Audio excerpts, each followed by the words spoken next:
미가 3장 1에서 4장 5절까지의 하나님의 말씀을 낭독하겠습니다. 내가 또 이르노니 야곱의 우두머리들과 이스라엘 족속의 통치자들아, 들으라. 정의를 아는 것이 너희의 본분이 아니냐. 너희가 선을 미워하고 악을 기뻐하여 내 백성의 가죽을 벗기고 그 뼈에서 살을 뜯어 그들의 살을 먹으며 그 가죽을 벗기며 그 뼈를 꺾어 다지기를 냄비와 속 가운데에 담을 고기처럼 하는도다. 그때에 그들이 여호와께 부르짖을지라도 응답하지 아니하시고 그들의 행위가 악했던 만큼 그들 앞에 얼굴을 가리시리라.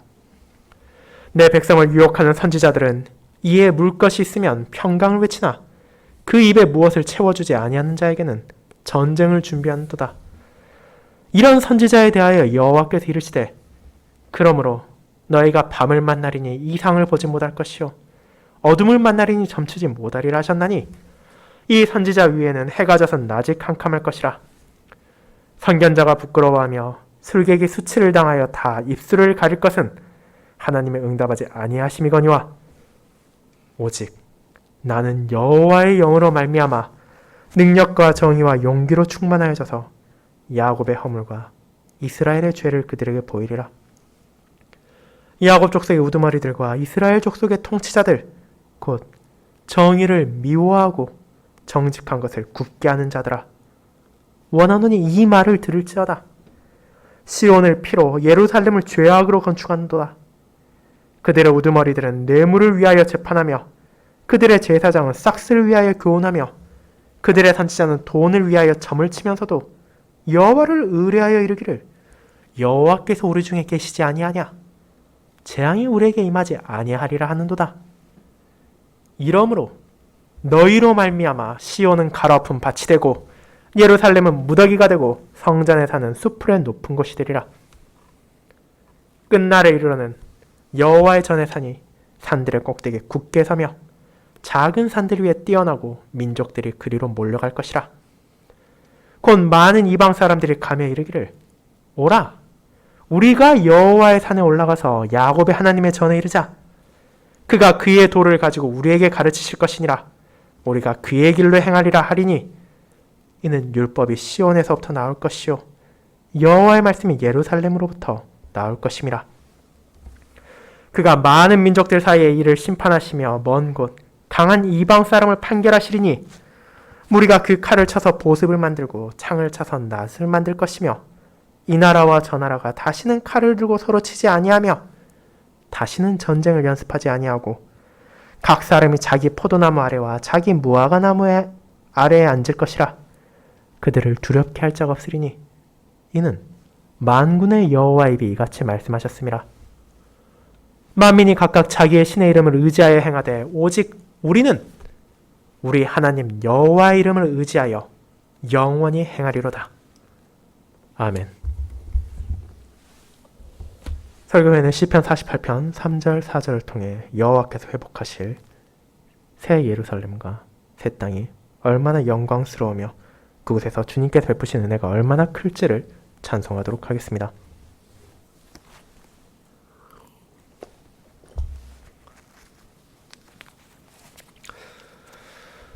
사랑하는 주 예수 그리스도 안에 있는 형제자매님들,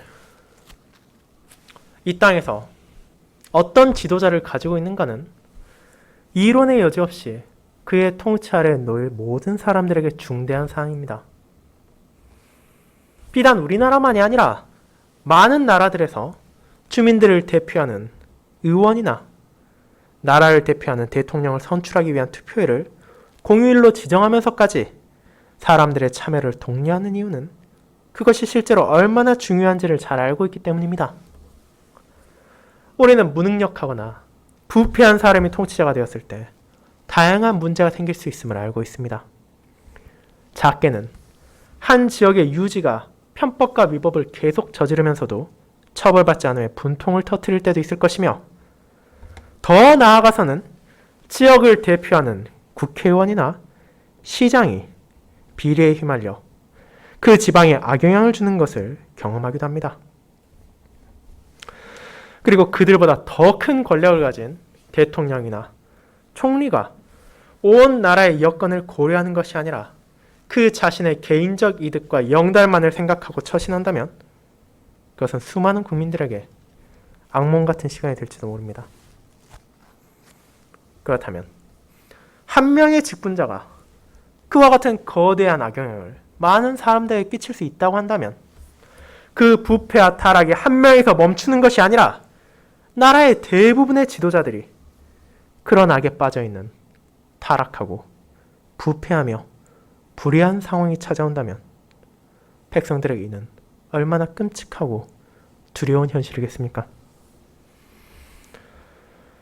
안타깝게도 그것은 결코 소설이나 영화에만 나오는 공상 속의 이야기가 아닙니다. 지금 이 시대에도 이 땅의 어딘가에는 그런 정치인과 통치자들에 의해 고통받는 사람들이 무수히 많을 뿐 아니라 머나먼 과거에부터 수많은 나라에서 비참한 현실로 실제 존재했던 고통이며 아픔입니다. 그리고 이제 여러분은 우리가 계속해서 살펴보고 있는 미가의 시대, 언약 백성들 또한 그런 괴로움을 함께하고 있음을 보게 됩니다. 공의로운 하나님의 가르침에 따라 정의롭게 유대의 백성들을 다스려야 할 왕은 백성들을 약탈할 대상으로 보고 선지자들은 돈과 권력을 쫓아 거짓을 외치고 있었을 뿐 아니라 제사장들 역시 그런 타락에 동조하여 죄악에 손을 거들고 있었습니다. 하지만 그런 지도자들 아래에서 신음하던 백성들은 이제 미가를 통해 복음을 전해 듣게 됩니다. 그가 전하는 것은 예루살렘에 찾아올 심판의 소식만이 아니라 회복의 소식까지도 포함하고 있었으며 그 꿈같은 구원의 날 그들 위에 자리할 지도자는 부족하고 연약할 뿐 아니라 수많은 결점과 죄악을 가진 세상의 왕이나 제사장, 선지자가 아니라 그 어떤 지도자와도 비교할 수 없는 공정하며 자비가 넘치는 그들의 하나님 여호와일 것이기 때문입니다. 그렇게 선지자를 통한 하나님의 이 약속 안에서 성도들은 소망을 가지고 그분의 이름을 의지해 언젠가 자신들을 뒤덮은 어둠이 거치고 주님의 비단에서 아버지를 바라볼 날이 찾아올 것에 위로를 받을 수 있었습니다. 오늘날의 현실에서 고통받고 괴로워하는 신자들에게도 동일한 위로와 소망을 전해줄 미가의 본문을 주와 같은 지도자가 있는가라는 제목으로 저는 설교하고자 합니다. 그리고 이를 당시 유대의 지도층들의 불의와 부정이 어떠했는지와 그들을 벌하고 만민들을 다스리실 하나님 여호와의 통치가 어떠할지로 살펴보겠습니다. 먼저 타락하고 부패한 유대의 지도자들에 대해 알아보도록 하겠습니다.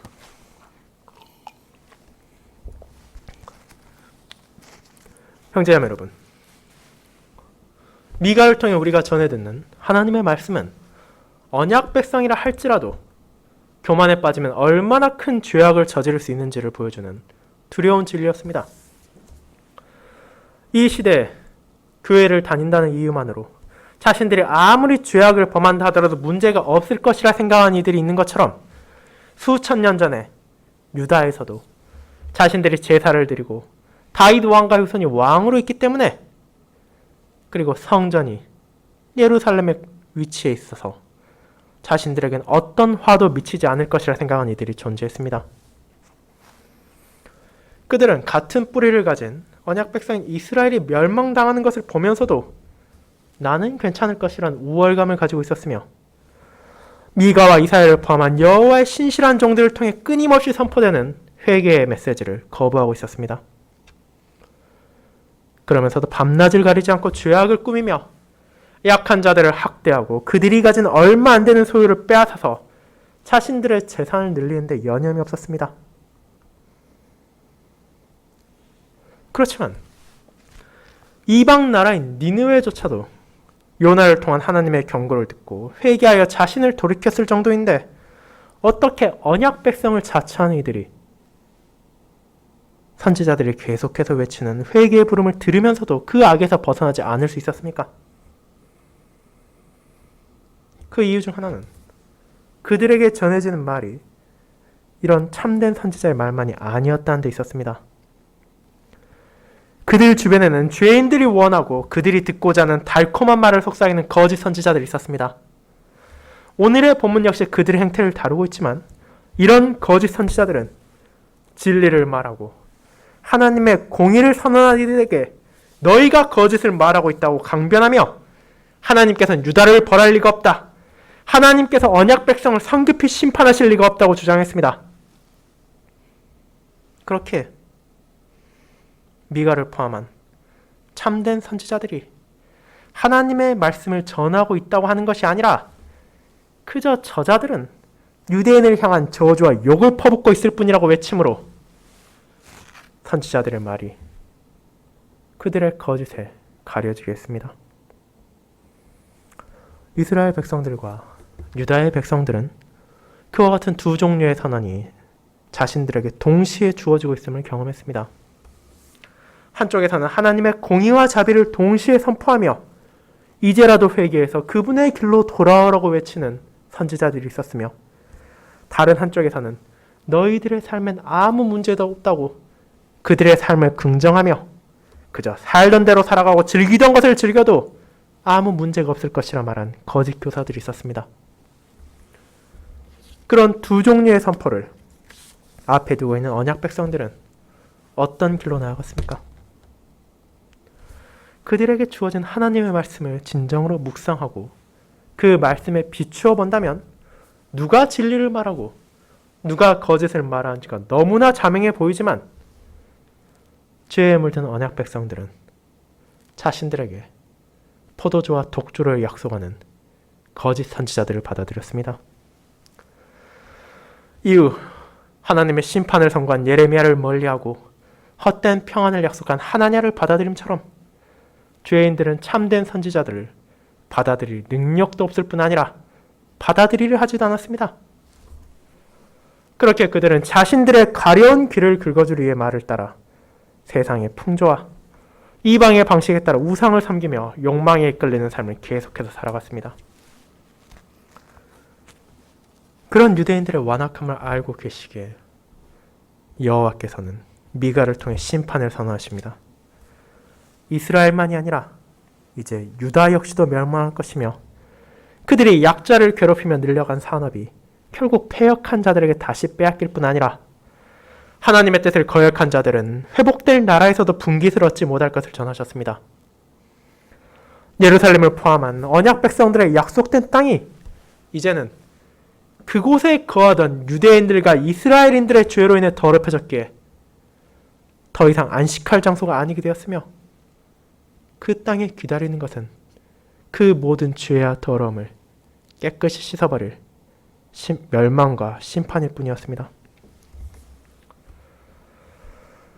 하지만 하나님의 사랑만을 선포하는 것이 거짓된 것이며 진리가 아니듯이 여호와의 공의만을 선포하는 것 역시도 하나님을 바르게 가리키지 못합니다.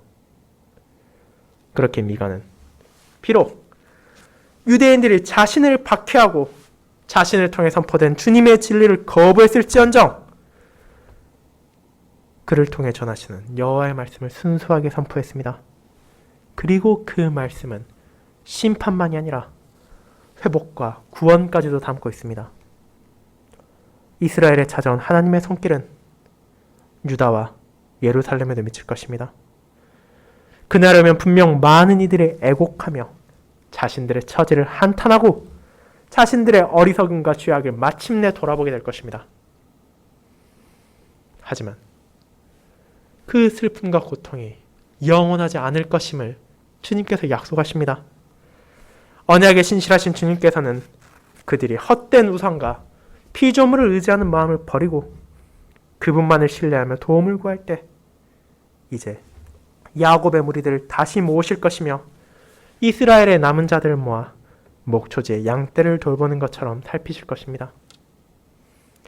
그들 앞에 길을 여는 자가 나타나 먼저 거룩한 하나님의 전을 향해 나아갈 것이며 포로 생활을 하던 그들이 탈출하지 못하도록 막고 있던 굳건한 성벽을 부술 것이고 그들 앞에는 약속된 왕이 함께하고 그 무리의 가장 선두에는 다른 누구도 아니라 여호와께서 함께하심으로 진정 그들을 버리지 않으신다는 것을 보여주실 것입니다.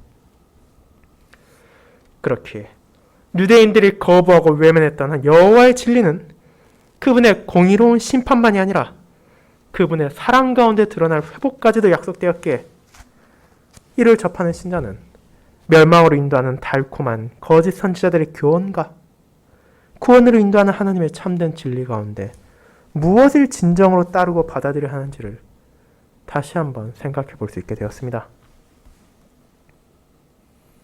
이제 그와 같은 배경에서 우리는 미가 3장을 향해 나아갑니다.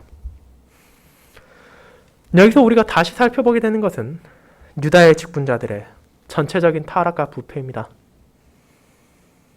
그렇다면 이 본문을 읽을 당시의 성도와 이후의 모든 신자들은 왜 이 점이 다시 강조되는지를 생각할 필요가 있습니다. 미가 1장과 미가 2장에서 그들의 죄악을 언급한 것으로는 충분하지 않습니까?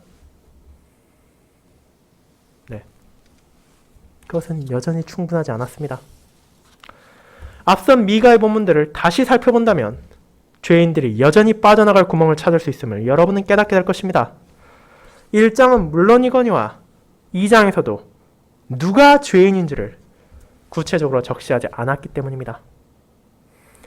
물론 우리가 그 내용을 세심히 살펴본다면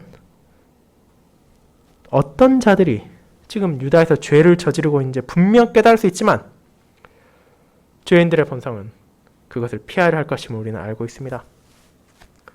당장 우리 자신만 하더라도 자신 앞에 분명한 증거와 함께 죄를 들이밀지 않는다면 어떻게든 반사적으로 회피하려 하고 변명을 내놓지 않습니까?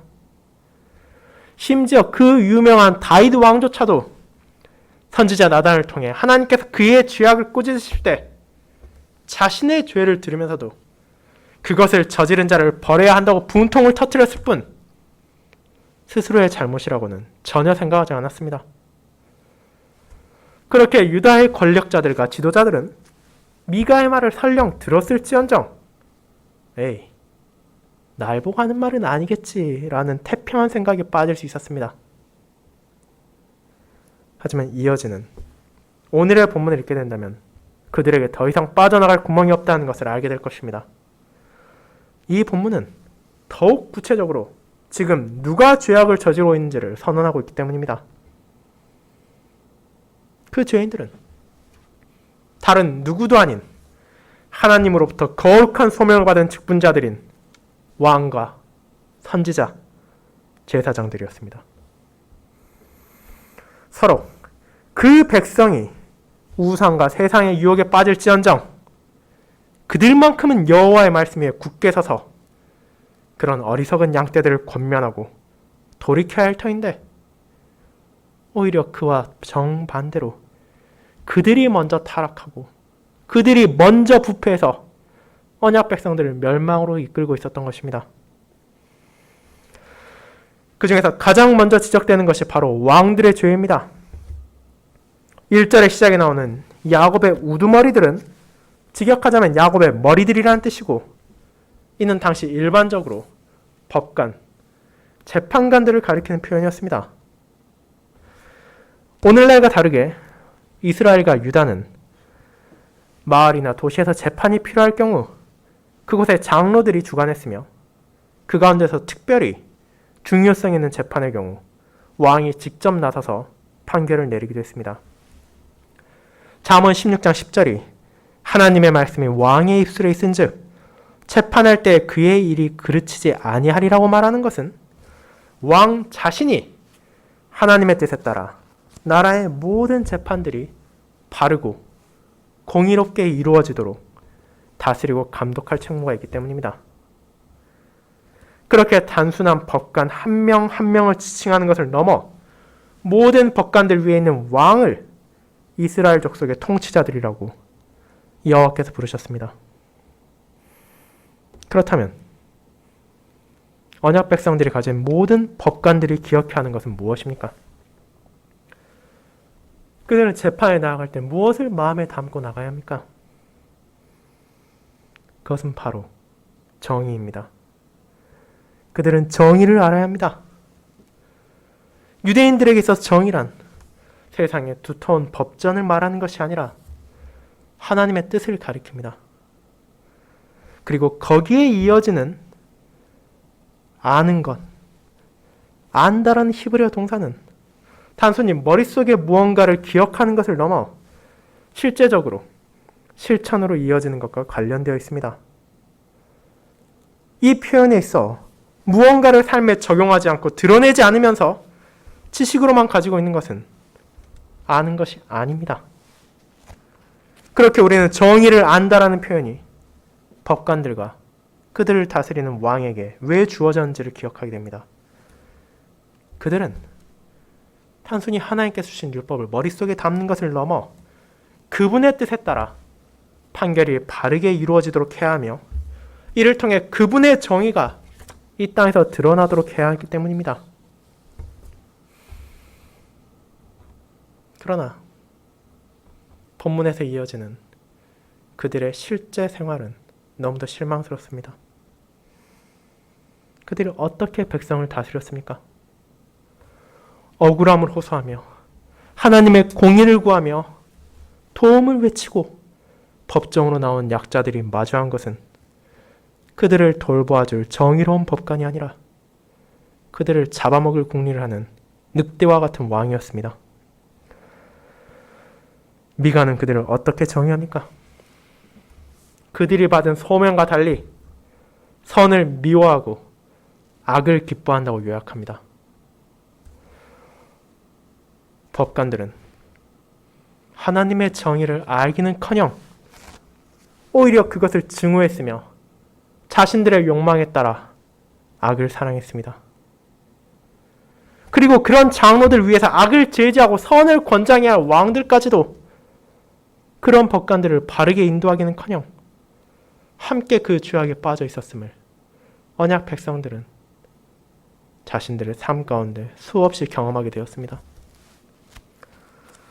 이스라엘과 유다의 선한 왕은 극히 드물었고 악한 왕들은 넘쳐났습니다. 그리고 이제 그들의 권력은 양떼를 돌보는 목자의 지팡이로서 작용하는 것이 아니라 양을 도살하여 잡아먹는 늑대의 이빨과 포식자의 발톱과 같이 그 자신의 백성들을 향해 휘둘러졌습니다.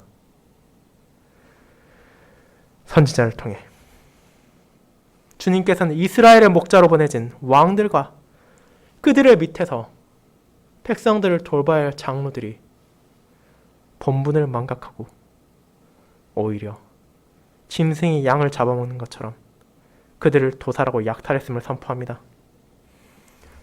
그들이 그처럼 끔찍한 악을 저질렀기에 하나님의 심판의 손길이 유다에 임할 때 그들이 아무리 부르짖을지라도 하나님께서는 응답하지 않으시고 그분의 얼굴을 가리실 것입니다.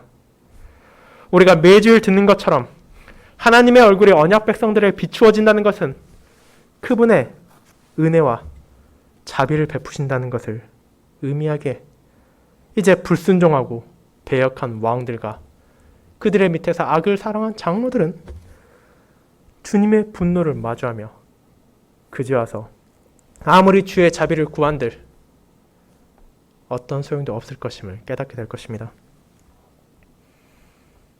하지만 그것이 왕만의 잘못이었습니까? 그렇다면 유다의 약자들이 마주한 상황이 조금은 나았을지도 모릅니다. 하지만 이제 선지자들 역시 그런 부패에서 벗어나지 못했음을 선언합니다. 선지자 혹은 선견자라 불리는 직분은 단순한 종교인들이 아니었습니다. 그들은 여호와의 말씀을 백성들에게 전하는 자들로 주어졌습니다. 그리고 그 진리의 선포는 백성들만이 아니라 왕을 포함한 직분자들에게도 향하는 것이었습니다. 그렇게 사무엘이 그러했고 나단이 그러했고 예레미야가 그러했듯이 그들은 왕이라 하더라도 여호와의 정의에서 떠나간다면 담대히 나아가 하나님의 뜻이 무엇인지를 전하고 왕이라 하더라도 회개해야 된다는 것을 요청했습니다. 하지만 지금 유다 땅에 있는 선지자라 자칭한 이들의 대부분은 어떠했습니까? 미가가 말한 이에 물 것이 있다는 표현은 더 쉽게 말하자면 그들의 입에 먹을 것을 물려주면 이라는 뜻입니다. 마치 가축들이 먹이를 주는 주인을 따르는 것처럼 그들에게 돈을 주고 뇌물을 주는 이들에게는 꼬리를 흔들며 평강이 있을 것이라고 말하면서도 그럴 돈이 없는 사람들이나 뇌물 주기를 거부한 이들에게는 전쟁과 저주를 선포했습니다. 결국 그들은 자신들의 욕심이 충족될 때에는 아무런 문제도 없을 것이라고 복을 빌어주고 평안을 말하고, 그렇지 못할 때에는 마치 원수를 대하는 것처럼 매몰차고 악독한 말을 했다는 것입니다.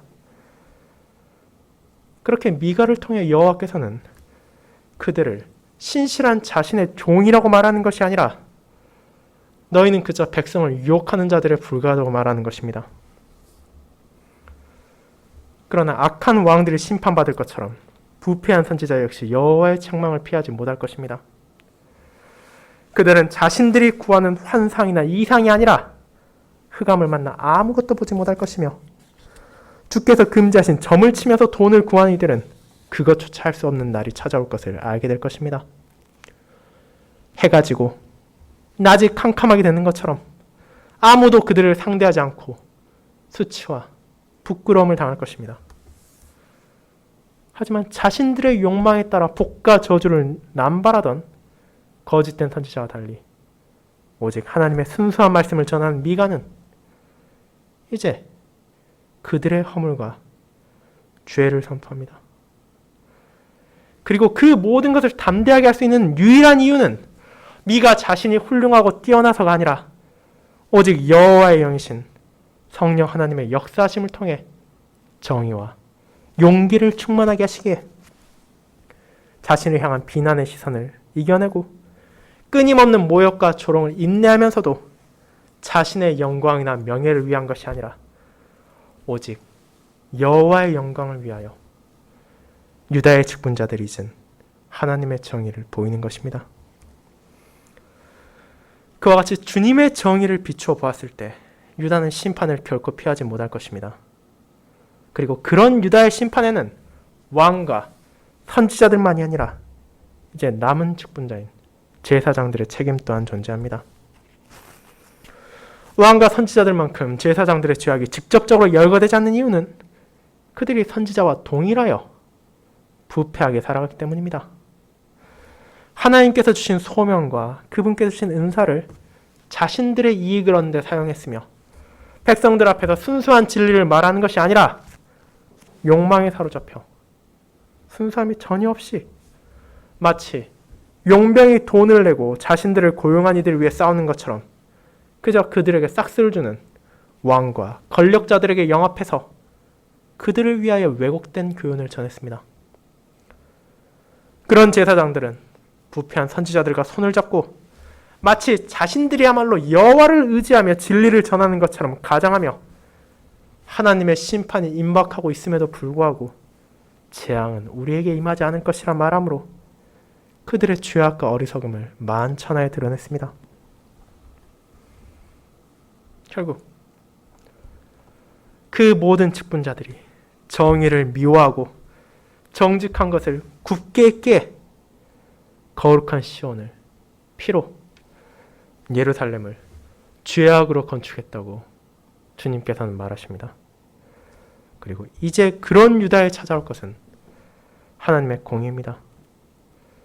그들이 외면하고 거부했던 주님의 공의, 언약 백성들의 새 직분자들이 하나같이 등을 돌려버린 여호와의 정의가 그들에게 임하여 재앙이 임하지 않을 것이라 말한 제사장들과 선지자들의 허망한 선언과 달리 시온과 예루살렘이 그 찬란한 영광과 빛을 잃어버릴 것입니다.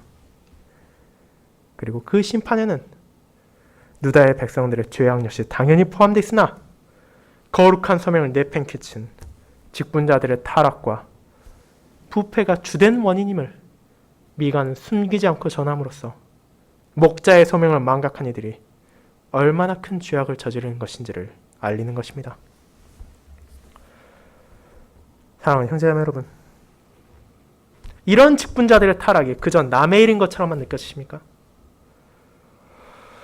여러분 중 대부분이 특정한 조직의 지도자가 아니고 교회에서 직분을 맡고 있지 않기에 이것은 그저 그들만이 신경 써야 할 문제입니까? 우리는 결코 그렇게 생각해서는 안 됩니다. 지금 미가를 통해 여호와께서 지적하시는 부패의 온상인 이 세 직분들은 그들만의 것이 아니라 그리스도 안에서 우리 모두가 참여한 주님의 직분이기도 합니다. 여러분 가운데 그 누구도 이 직분에서 예외가 되지 못합니다. 하이델베르그 교리문답 제32문답에서 고백한 것처럼 우리 또한 선지자로서, 제사장으로서, 왕으로서의 소명을 받았습니다. 그리고 이스라엘과 유다의 부패한 직분자들이 심판을 피하지 못하며 언약 백성들이 향한 하나님의 공의로운 손길을 불러온 것처럼 이 세상에서 거룩한 직분을 받은 저와 여러분들이 이를 망각한다면 이는 우리 개인에게도 비극일 뿐만 아니라 우리를 통해 하나님의 공의와 사랑을 바라보아야 할 이웃과 세상들에게도 슬픈 일입니다. 물론 저와 여러분의 부족한 능력으로는 이를 온전히 행할 수 없음은 사실입니다. 우리의 입에서는 하나님의 진리가 아니라 거짓이 쉴 새 없이 튀어나오기도 하며 우리의 삶은 감사의 산제사보다는 불평과 원망이 더 많아 보이기도 합니다. 그리고 죄와 마귀에 대항하여 싸우기는커녕 유다의 왕들처럼 우리 주변의 악과 영합하려는 유혹에 흔들리기까지도 합니다. 그렇지만 미가는 우리가 자신의 힘을 의지해서 일을 행하는 것이 아니라는 것을 분명히 전해주었습니다.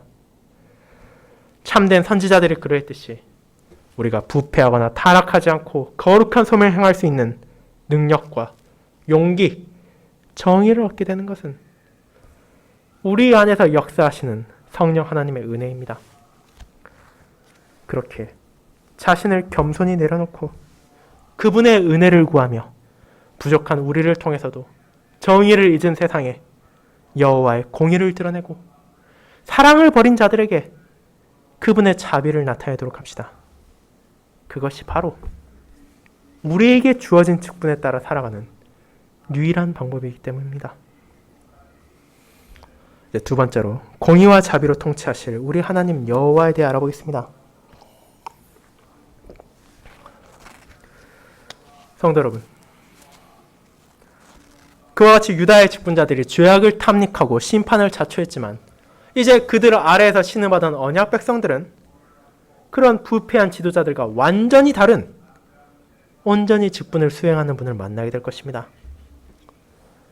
유다와 이스라엘을 찾아올 환난과 고난에서 남겨지고 보호된 신실한 자들은 이제 끝날 미가의 예언이 성취될 날이 찾아올 때 무너졌던 예루살렘과 빛을 잃었던 시온이 상징하는 여호와의 전의 산이 세상의 모든 산들의 꼭대기에 서게 되는 날을 바라보게 될 것입니다.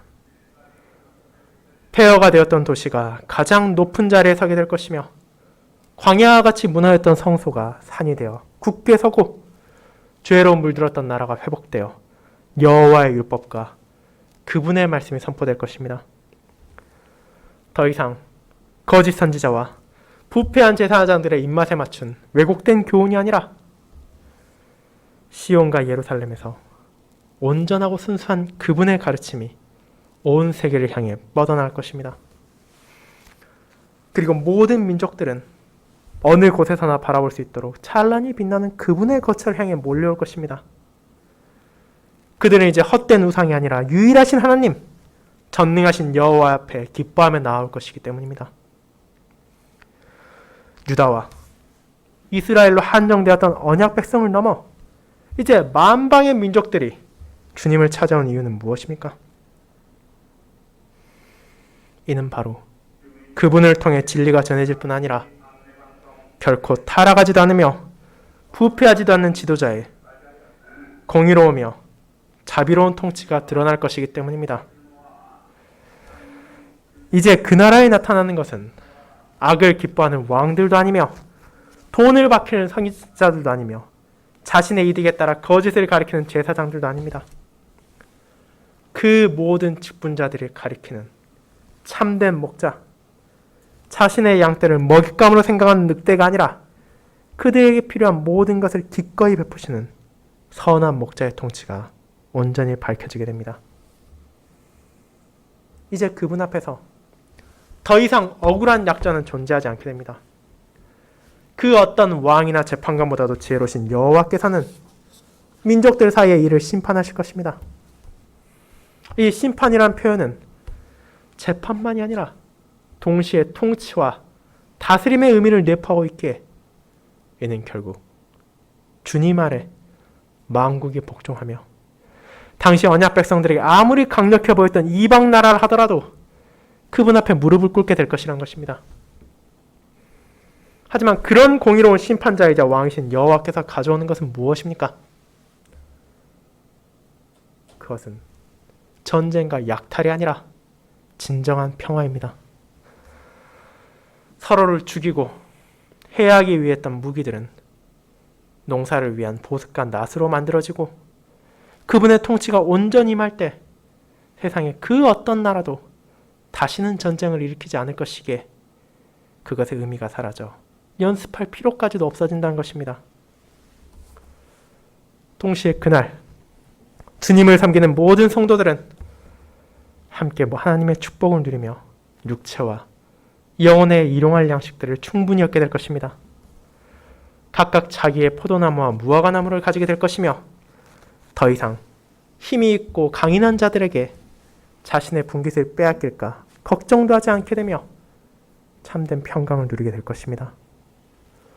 여호와의 공의로운 통치가 굳게 서 있게 그 누구도 서로를 두려워할 필요가 없게 될 것이며 여호와의 거처에서 강물과 같이 흘러나오는 진리의 말씀을 모든 이들이 기뻐하며 순종할 것이기에 서로를 향해서도 죄악이나 증오를 표출하는 것이 아니라 서로를 자신의 몸과 같이 아끼며 사랑하는 모습을 모든 이들이 드러낼 것입니다. 그리고 이 믿을 수 없을 정도로 아름다운 약속에 대한 확실한 보증을 온전하신 직분의 모습을 가리킬 하나님께서 전해주십니다. 이 약속은 돈에 눈이 멀어버린 거짓 선지자들이 전하는 왜곡된 평안이 아닙니다. 이를 약속하신 분은 여호와 하나님 자신이십니다. 비록 유다의 제사장과 선지자들이 말했던 것과 다르게 악인들을 향해서는 공의로운 심판이 있을 것이지만 그 심판 이후에 기다리는 것은 영원한 멸망이 아니라 믿음 안에서 그분의 백성이 된 모든 자들을 향한 자비로운 사랑의 손길입니다. 이 약속이 성취될 날 그분의 자녀는 이제 당당하게 외칠 것입니다. 세상의 만민들이 아무리 자신들의 신의 이름을 의지하며 행동한다 하더라도 우리는 오직 여호와의 이름을 의지하며 영원히 행할 것이라고 말입니다. 주님의 약속이 성취될 그날을 바라보기에 온갖 고통과 혼란이 찾아올지라도 신자는 흔들리지 않고 일관된 믿음 가운데 오직 하나님만을 의지할 것입니다.